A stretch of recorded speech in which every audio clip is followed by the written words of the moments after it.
Hello guys, welcome to Redditor's Revenge. Here we post amazing revenge stories daily. And if you want more content like this, please do subscribe to the channel and stay tuned with us. Now, let's begin today's story. The worst thing a son can do is question his dad. My dad was a senior at a company, which meant that he had to travel a lot. My mother, my little sister, and I had to live alone quite often waiting for him to get back from his business trips. He always came back, though, and always came back just in time to kiss us goodnight. I always thought he was a great father, even though he had to travel a lot, and he wasn't home very often. Because he was very well off, though, we lived quite a good life. My one problem was always my mom, who always seemed to be upset whenever Dad went away. She would get very lonely and wouldn't know what to do, so I always wanted him to come back just to spend time with her. She used to tell me so many stories of the good deeds he did and how he was a great man who we should all look up to. I believed her. Now I'm 26 and you can say that my relationship with my dad is one built on extreme respect, but not necessarily friendship. My dad never had time for anything or anyone outside of work, so he never had enough time to spend time with me, or ask me how I was doing. He always thought that throwing money at a problem would make it go away. So, it was my mom who had to take a large chunk of the educational and ethical process, which I was fine with. This meant that I didn't know a lot about my dad's own life. I didn't know what he liked or didn't like, or his hobbies or secrets. So, whenever I got a piece of info from his assistants or employees, I'd be over the moon to go and talk to him about it. I didn't have enough time, though, as Dad's group of lawyers showed up at our door and declared that he had passed away on the way to Mexico, where he had a lot of work and collaborations. I was shocked, but the feeling of sadness wasn't as much as I thought it would be. I loved my dad, but I was away from him for so long that it took me a while to get used to the idea that he won't be here anymore, and not just temporarily. I also felt like I had to take care of the house, now as I was the man. The lawyer continued, though, and told us that he has a big surprise for us. We were curious, but he told us that he will reveal it at the reading of the will. We were curious for an entire 2 days and we couldn't wait. At the time of the will reading, 3 of Dad's lawyers and a boy who looked like he was in his early 20s were there. The lawyers kept filibustering for a bit about random stuff until they told us the shock. Dad had another son, Mark. The boy was very quiet and the lawyers did all the talking.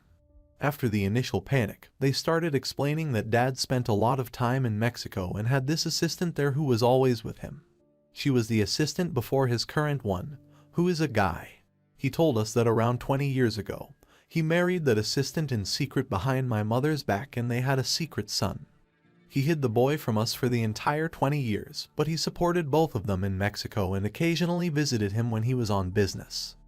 The boy was still very quiet, and my mom was crying and about to throw a fit. I couldn't understand either, as Dad seemed like the most honorable and honest man out there. Even though he was rich and powerful, he wasn't like the others. He was genuinely a good man. The lawyer told us that it was a mistake and that Dad regretted that marriage, but that the boy and his mom didn't have the best life without my dad, and they went through a lot of struggles until the mom died recently.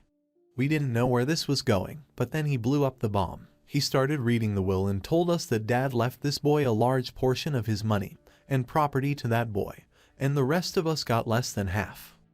We were about to blow our top, but the boy came to us and started talking. He told us that he was sorry and that he didn't know anything about all of this, and if they ever needed anything we could come to him. He seemed like a very decent person. The lawyer showed us all the documents and birth certificate and everything was legit, but as soon as he and the main lawyer went out, we exploded. We were so confused and angry, but we also knew that we had to somewhat take care of this boy as he was my brother. My mom was convinced that the lawyer was lying and that none of this was true, but all the papers were legit and backed. We had to face the truth that we would be losing a lot of money and property. I wanted to sit down with the boy to discuss things, though, and see if he can be reasoned with. I called him and invited him to go grab a bite so we can chat, and he agreed. We went to this local diner and sat down. He was again very quiet, and I kept getting this feeling from the way he talked that he was hiding something. But I thought it might be because he was embarrassed and wasn't used to the idea of having a brother, which was understandable. When the waiter came to bring us coffee, he recognized my brother and greeted him very warmly, but he called him Mickey. I asked him why he called him that when his name was Mark, and he told me that it was just a nickname because the waiter always mixed up his name. It was strange, but it wasn't the first person who recognized him. Later when we were sitting, another guy came up to say hi to my brother and asked him when his next role would be. I was even more curious, but he told me that he did voice acting for local cartoons.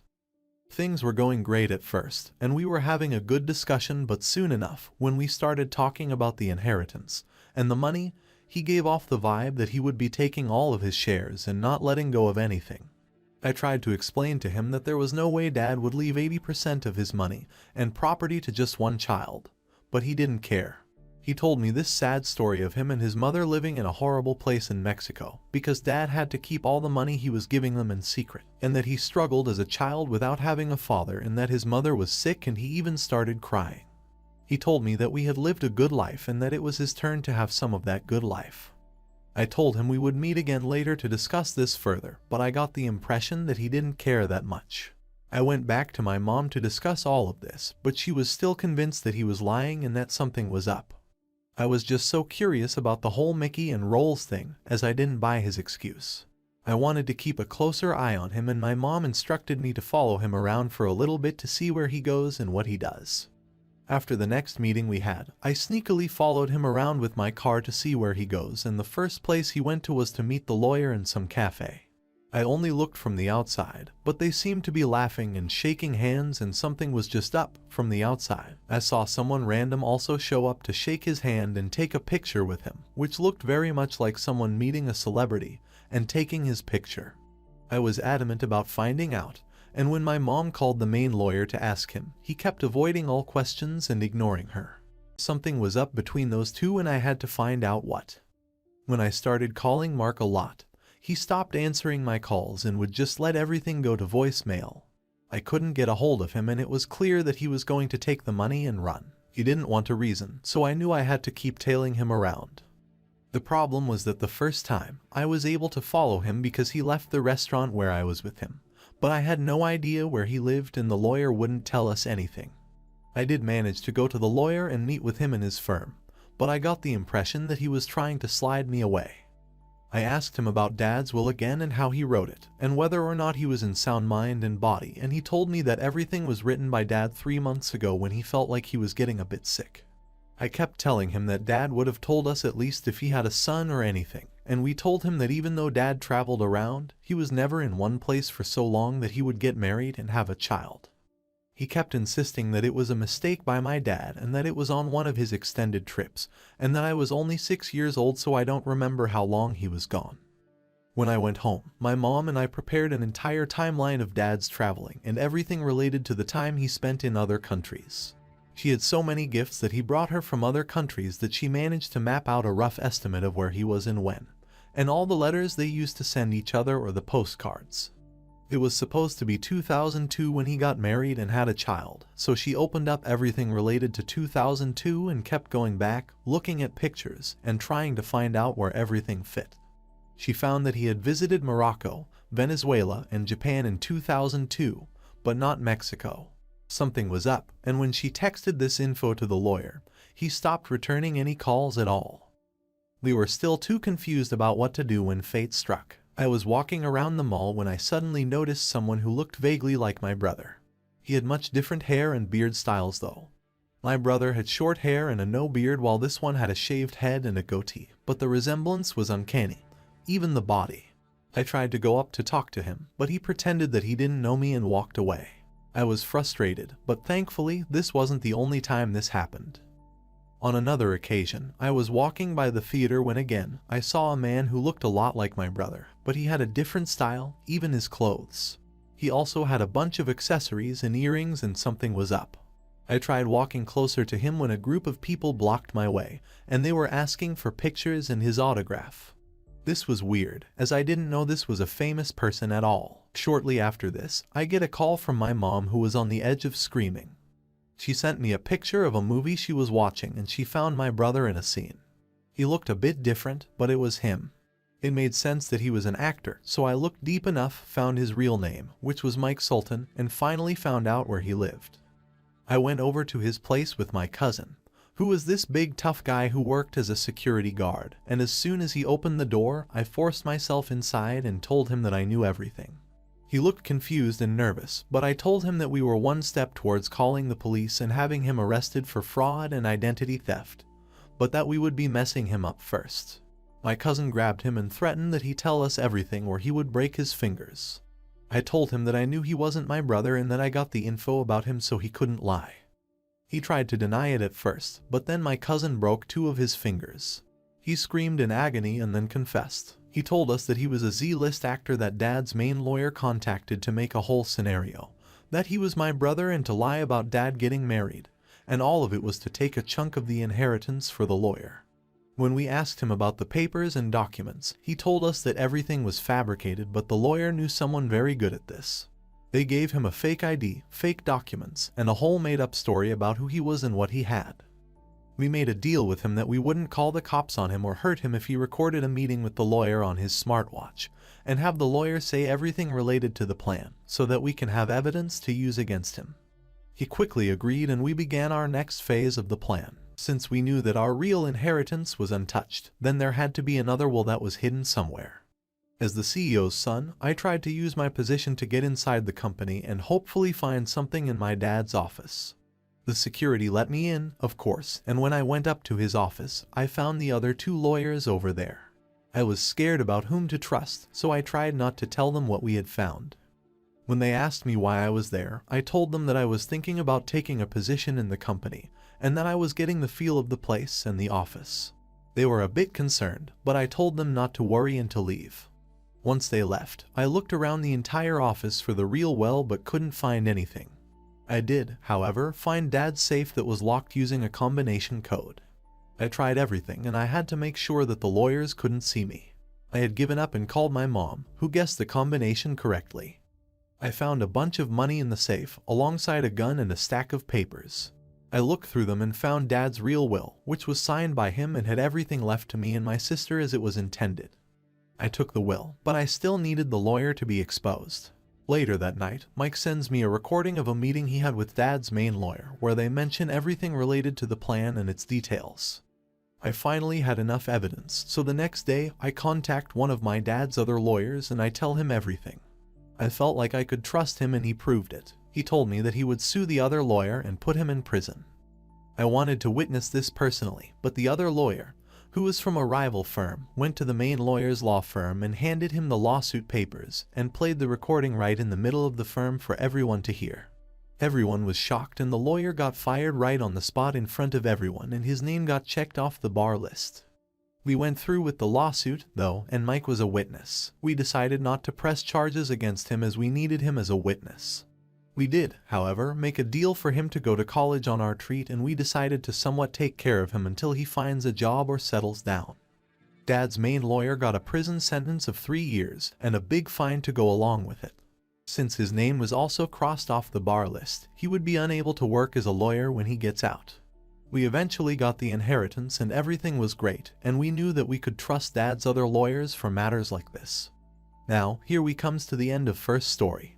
So before moving to the next story, please comment your opinion about those shady lawyers and the revenge Opus took on them down below in the comments section. And please hit the like button. Also do subscribe to the channel to stay tuned with us for more revenge stories. Now, moving to our final part of the story. My nephew, Bob, had a job selling cell phones at a store in a mall. The store was owned by a licensed distributor of one of the big-name brands. He was very good at convincing customers to buy calling plans, extended warranties, and accessories that were obscenely profitable. Pretty soon he was the #1 salesman in the store. The owners asked him to transfer to their other store in a different mall, replacing the assistant manager who they had just fired. In addition to an increase in his base pay, he'd get a cut of every sale made while he was in charge. It took him about 2 days to figure out why sales were down. Clueless sales reps and lousy management. The manager would disappear for hours at a time, leaving the sales reps to sit around ignoring customers. Most of them would show up late, leave early, or not bother coming in at all. And when they did speak to a customer, they had no idea how to make a sale. On his first day, he outsold them all. After making sure the guys on his shift were doing their jobs, especially when it came to selling the high-profit add-ons, the store's sales improved. The store manager saw what was happening and wasn't too happy. He knew it was a matter of time before he was kicked out and Bob took his job. One day they received a shipment of new phones. As usual, Bob signed for them and locked them in a storage closet. The next day was his day off. The manager called and insisted he come in immediately because there was a problem. Overnight, someone had broken into the store and stolen about 100 of these brand new phones. The mall security camera showed two people driving up to the back door, opening it with a key, shutting off the alarm, and walking out with the phones. The police were called. He was grilled by the police for a couple of hours, but they had no evidence against him and he had an alibi. But the manager convinced the owners that Bob was probably involved since he had signed for the phones, had keys to the door and storage closet, and knew the alarm code. Bob argued that they hadn't changed the locks or code after they fired the previous assistant manager, and anyone could know about the shipment. But he was fired, they allowed him to resign, and they stiffed him on his last commission check. At the other end of the mall was a store that sold phones for one of the competing cell companies. They knew that since he had joined that other store, their sales were suffering. They hired him on the spot. Sales improved overnight. One of his favorite tricks was to stand in front of the store and wait for a customer to walk by carrying a shopping bag from that other store. He'd chat them up about their brand new phone, calling plan, warranty, etc. It's amazing how much the average mall shopper is willing to share with a stranger. Then he'd tell them that they probably didn't need the extended warranty and that those accessories could be purchased at Walmart for about half the price. And he could sell them the exact phone with a better plan for less money. If they agreed, he would walk them back to that other store and tell the clueless sales rep how to avoid that sale he just made, then bring the customer back to his store to pick up their new phone. It took about 3 months before that other store closed its doors. Now, this concludes our video for today, and I hope you enjoyed the smart work OP's nephew did and took his revenge by getting other stores closed. Guys, I want to hear your thought about this story in the comments section and your opinion about that whole manager. And before you leave, please hit the like button and subscribe to the channel to remain updated on more fantastic stories.